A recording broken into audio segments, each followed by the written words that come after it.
మరి ఆయా స్థలాల్లో బలంగా దేవుడు వాడుకుంటున్నారు వారిని. మరి సత్యానంద గారిని మరి సంఘం తరపున మా కుటుంబాల పక్షమున ప్రత్యేకమైన వందనాలు తెలియపరుచుకుంటూ వారు 20 నిమిషాలు దైవార్తమని అందిస్తారు. Praise Lord. దేవుని నామానికి మహిమ కలుగును గాక. విశేషమైన ఈ మంచి సమయము మనందరికీ అనుగ్రహించిన దేవాది దేవునికి నా హృదయపూర్వకమైన కృతజ్ఞతాస్తుతులు చెల్లిస్తూ ఉన్నాను. నన్ను ప్రేమతో ఆహ్వానించి ఈ చక్కటి సమయాన్ని నాకు ఇచ్చిన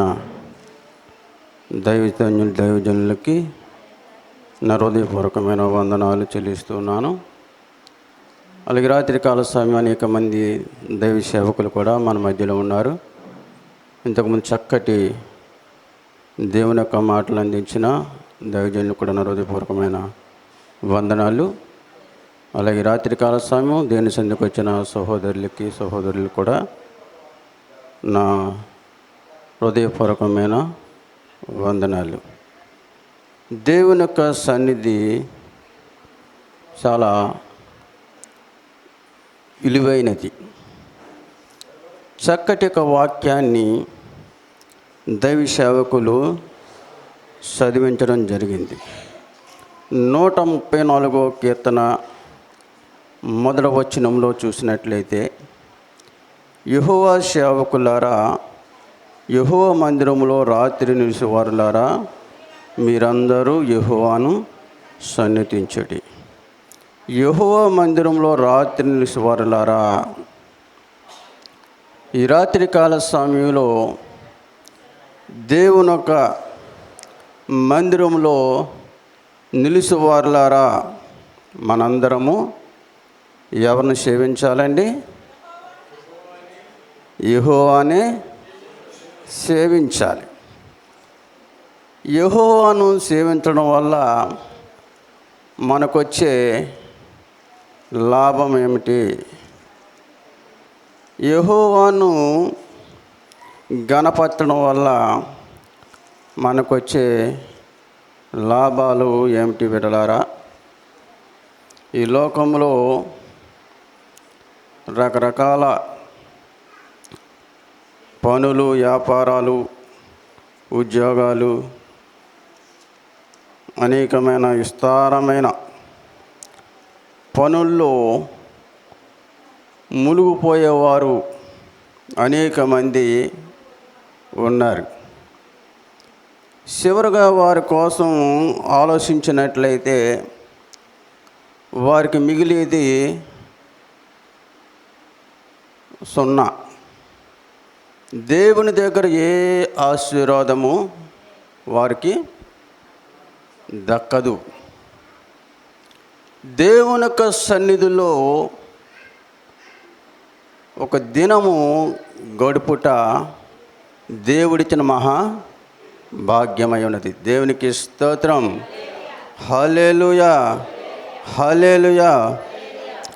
దేవుని యొక్క సన్నిధిలో చేసిన ప్రతి ప్రార్థనలు, ప్రతి విజ్ఞాపములు, కృతజ్ఞతాస్తుతులు దేవుని యొక్క సన్నిధికి చేరిపోతాయి. ఒక వాక్య భాగాన్ని చూద్దాం. 4వ కీర్తన మొదటి వచనములో ఇలాగ రాయబడ్డది: నా నీతికి ఆధారమగు దేవా, నేను మొరపెట్టినప్పుడు నాకు ఉత్తరమిమ్ము. ఇరుకులో నాకు విశాలత కలగజేవాడవు నీవే. నన్ను కరుణించి నా ప్రార్థన అంగీకరించుము అంటాడు. ఇక్కడ దావీదు మహారాజు దేవుని యొక్క సన్నిధిలో మోకరించి దేవుని యొక్క సన్నిధిలో ఆయన ప్రార్థన చేస్తూ ఉన్నాడు. ఏ రీతిగా ప్రార్థన చేస్తూ ఉన్నాడు? మొట్టమొదటి మాట, నా నీతికి ఆధారమగు దేవా, నేను మొర్ర పెట్టుచున్నాను, నాకు ఉత్తరమిమ్ము. నా నీతి, బైబిల్ గ్రంథం చెబుతుంది, నీతిమంతుడు లేడు, ఒక్కడును లేడు. అందరూ పాపము చేసి దేవుడు అనుగ్రహించిన మహిమను పొందలేకపోతూ ఉన్నారు. కానీ దావీదు మహారాజు ఏమని ప్రార్థన చేస్తున్నాడండి ఇక్కడ? నా నీతికి ఆధారమగు దేవా. దావీదు మహారాజుకు ఆ నీతి ఎలాగొచ్చింది?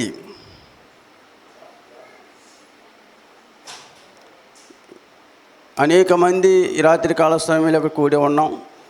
అనేక మంది దైవ సేవకులు కూడి ఉన్నారు ఈ రాత్రి కాల సమయంలో. దేవుని యొక్క సన్నిధిలో ఉన్న వారందరూ కూడా దేవుని దృష్టిలో ఎలా కనపడుతున్నారండి? నీతిమంతులు.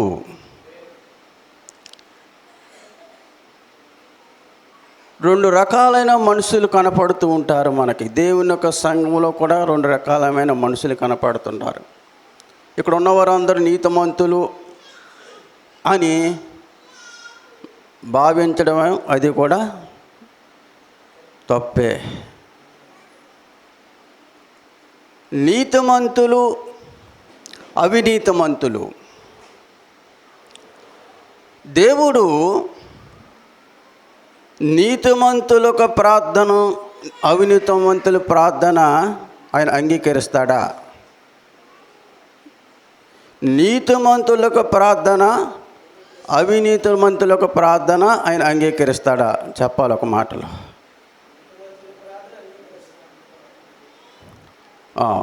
నీతిమంతులకు ప్రార్థన ఆయన అంగీకరిస్తాడు.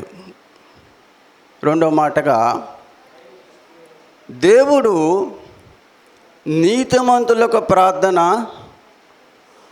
అవినీతిమంతుల ప్రార్థన ఆయన వింటాడా? దేవుడు, జాగ్రత్తగానండి, దేవుడు నీతిమంతులకు ప్రార్థన, అవినీతిమంతుల ప్రార్థన ఆయన వింటాడా? వింటాడండి, వింటాడు. నీతిమంతులు చేసిన ప్రార్థన ఆయన వింటాడు, అవినీతిమంతులు చేసిన ప్రార్థన ఆయన వింటాడు. కానీ దేవుడు నీతిమంతులు చేసిన ప్రార్థన ఆయన అంగీకరిస్తాడు, అవినీతిమంతులు చేసిన ప్రార్థన ఆయన అంగీకరించరు. అసలు అవినీతిమంతులు అంటే ఎవరు? అవినీతిమంతులు అంటే ఎవరు? మరి అవినీతిమంతులు చేసే ప్రార్థన ఆయన వింటున్నాడు కదా. అవినీతిమంతుల యొక్క ప్రార్థన ఆయన ఎందుకు వింటలేదు? అసలు అవినీతిమంతులు అంటే ఎవరు? ఈ అవినీతిమంతులు తాను హెచ్చించుకున్న వారిని ఏమంటారండి? అవినీతిమంతులు అంటారు. తాను తగ్గించుకున్న వారిని ఏమంటారండి? నీతిమంతులు అంటారు.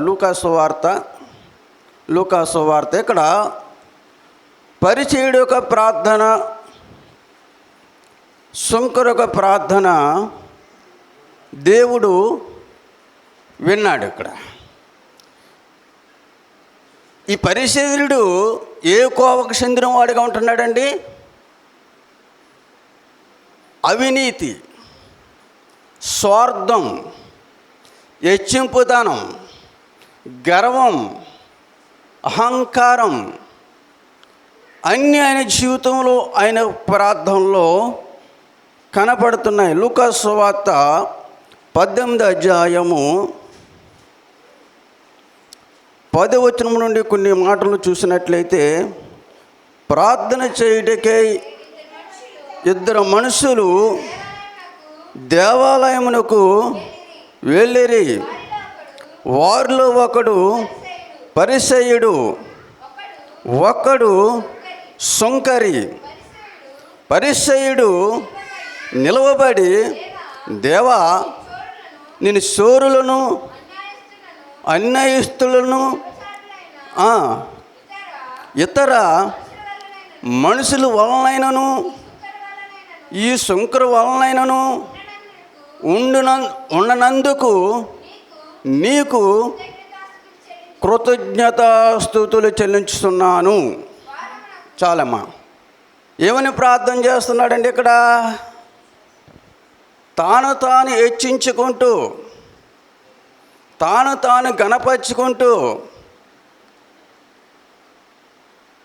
ఆయన దేవునికి సన్నిధిలో ప్రార్థన చేస్తున్నాడు. 12వ వచనంలో అంటాడు, వారానికి 2 మార్లు ఉపవాసము చేయొచ్చు, నా సంపద అంతటిలో 10వ వంతు చెల్లించుతున్నాను, తాను తాను ప్రార్థించుచుండును అంటాడు. అతడు ప్రార్థన చేస్తూ ఉన్నాడు. వారానికి 2 మార్లు ఉపవాసం అంటున్నాను, నా సంపదలో 10వ భాగం చెల్లిస్తూ ఉన్నాను. ఈ 2 మాటలు బాగానే ఉన్నాయి. కానీ ముందు పలికిన మాటలు ఏం కనపడుతుందండి? స్వార్థపూర్వకమైన ప్రార్థన. ఎవరైనా అవినీతిమంతులు చేసే ప్రార్థనలు అలాగుంటాయి. వారొక ప్రార్థనలు దేవుడు అంగీకరించడు. సుంకర చేసే ప్రార్థన చూడండమ్మా, చదవండి 12వ వచనం. అయితే సుంకరి దూరంగా నిలుచుండి ఆకాశం వైపు కనులెత్తుటికైనను ధైర్యం చాలక రొమ్ము కొట్టుకునుసు, దేవా పాపినైన నన్ను కరుణించమని పలికను. చాలండి. ఏమని ప్రార్థన చేస్తున్నాడండి? ఏమని ప్రార్థన చేస్తున్నాడండి? దేవా ఆకాశం వైపు కనులెత్తుడికైన ధైర్యం చాలక రొమ్ము కొట్టుకునుసు. ప్రార్థన చేసేవారి దినాలు ఎలా ప్రార్థన చేస్తున్నారండి?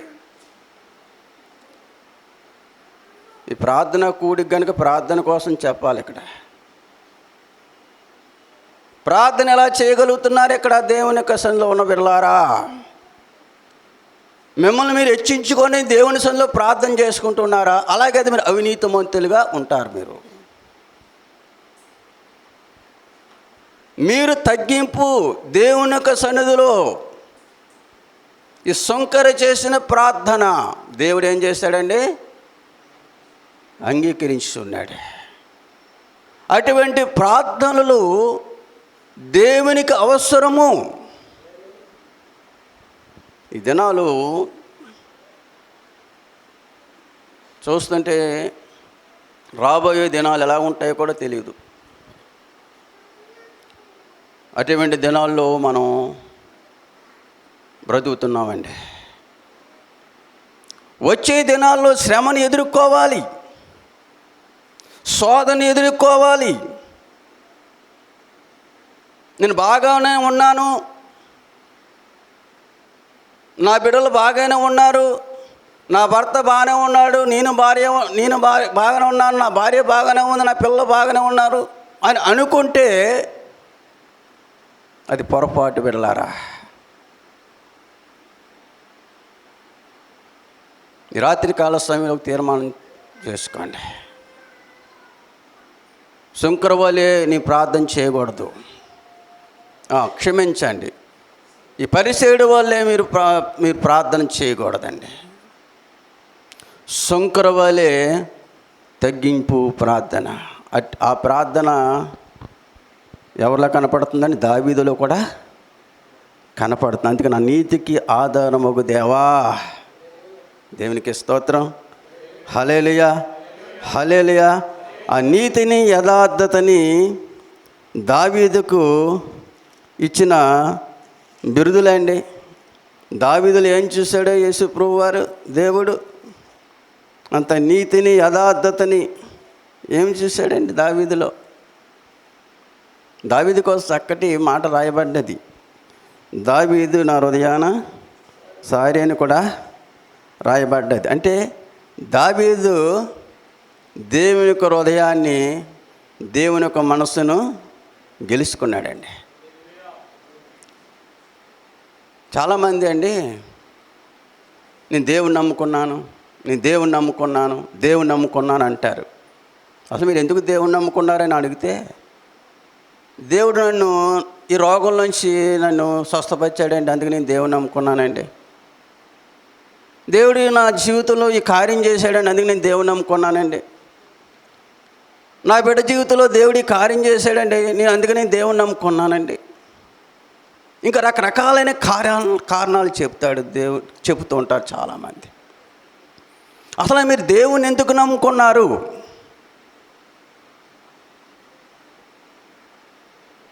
దేవుని నమ్ముకుండా కంటే దేవుణ్ణి తెలుసుకోవడము శ్రేష్టము. దేవునికి స్తోత్రం, హల్లెలూయా. దేవుని ఎందుకు నమ్ముకుంటున్నారంటే సొంత కార్యాల కొరకు. ఈ దినాలు యేసుప్రభు చాలా చీప్ అయిపోయాడండి, లోకమైపోయాడు యేసుప్రభు. మోకరించి ప్రార్థన చేసేస్తే ఎన్ని తప్పులు చేసినా, ఎన్ని పాపాలు చేసినా, ఎన్ని కార్యాలు చేసినా, ఎన్ని అవినీతి కార్యాలు చేసినా, ఈ వారం అంతా అవినీతి కార్యాలు చేసిన, ఆదివారం వచ్చేసి యేసయ్యా నన్ను క్షమించిన ఆయన, శుక్రవారం వచ్చేసి ఉపవాస ప్రార్థనకి యేసయ్యా నన్ను క్షమించిన ఆయన మోకరించి ప్రార్థన చేసేస్తుంటే, అయ్యో యేసుప్రభు అసలు అమాయకుడు కనుక మనల్ని ఏం చేస్తున్నాడండి? మాట మాటికి క్షమించేస్తున్నాడు. బైబిల్ గ్రంథంలో ఒక మాట ఉంది, అతిక్రమం దాచిపెట్టేవాడు వద్దడు, దాన్ని ఒప్పుకొని కనికరం పొందినవాడు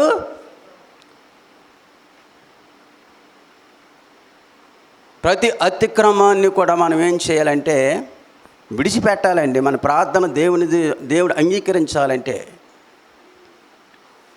మన పాప దోషాలు, మన అపరాధాలు, ఎప్పుడో నా పాపాలు క్షమించాడు యేసు ప్రభు.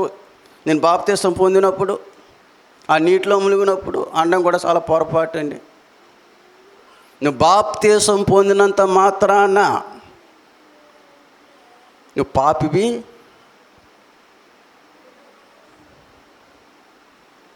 అందుకని దినము కూడా దేవుని సన్నిధిలో మనం ఏం చేసుకోవాలండి? మనము సరి చేసుకోవాలి. దినం ఉదయకాలం లేచిన వెంటనే, ఈ దినాల్లో వచ్చిన జబ్బు ఏంటంటే చాలామందికి తెల్లవారుజామున లేచి వెంటనే మోకరించరు కానీ మొబైల్ పట్టుకుంటారు. మొబైల్ పట్టుకోవడం, ఒకవేళ మొబైల్ తీసుకుని ఏదో వాగ్దానం చూసుకొని చదువుకుంటే పర్వాలేదు, కానీ గెలుగుతూ ఉంటారు, ఆ సెల్ని గెలుగుతూ ఉంటారండి, సమయాన్ని వ్యర్థం చేస్తూ ఉంటారు. ఈ మొబైల్ని వాడచ్చు, కానీ ఏ సమయాన్ని వాడాలో, ఎలాగ వాడాలో అలాగనే వాడాలండి. అది ఒక వస్తువు కనుక. మరి దేవునికి ఎక్కువ మన సమయాన్ని కేటాయించాలి.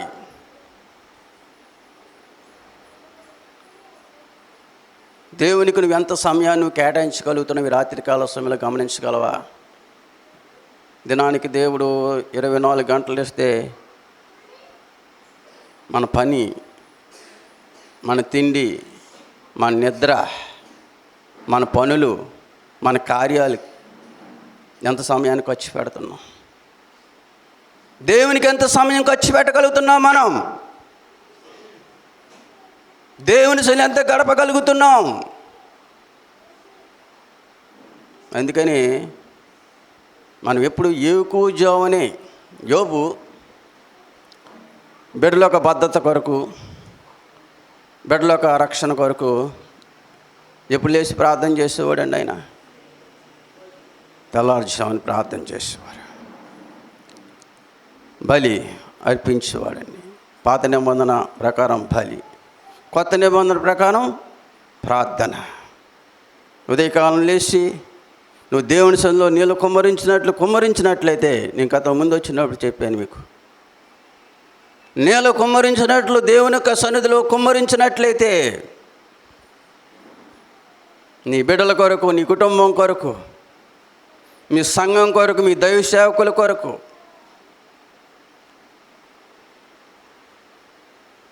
ఎంత సమయాన్ని దేవుడికి మీరు వెచ్చిస్తున్నారు బిడ్డలారా? రెండో మాటగా చూసినట్లయితే, ఇరుకులో నాకు విశాలత కలిగజేయవాడవు నీవే. ఎటువంటి ఇరుకులో ఉన్నా నీకు దేవుడు ఏమి ఇవ్వాలని వాగ్దానం చేస్తున్నాడు దేవుడు ఇక్కడ? విశాలత. ఎప్పుడు శ్రమలు ఉండిపోవమ్మా. కొంతమంది అంటారు, దేవుడు నన్ను శోధించేస్తున్నాడండి, దేవుడు నన్ను శోధించేస్తున్నాడు. దేవుడు శోధించే దేవుడు కాదు, శోధించేవాడు ఒక్కడ ఉన్నాడు. వాడు శోధించడం వాడి పని. మొదటి నుంచి వాడు శోధించడమే పని. కానీ దేవుడు పరీక్షిస్తాడు మనల్ని. అబ్రహామును దేవుడు పరిశోధించును అని రాయబడతాడు. అబ్రహాముని దేవుని పరిశోధించినప్పుడు ఆ పరీక్షలో అబ్రహాము నెగ్గాడా లేదా? జయాన్ని పొందుకున్నా లేదా?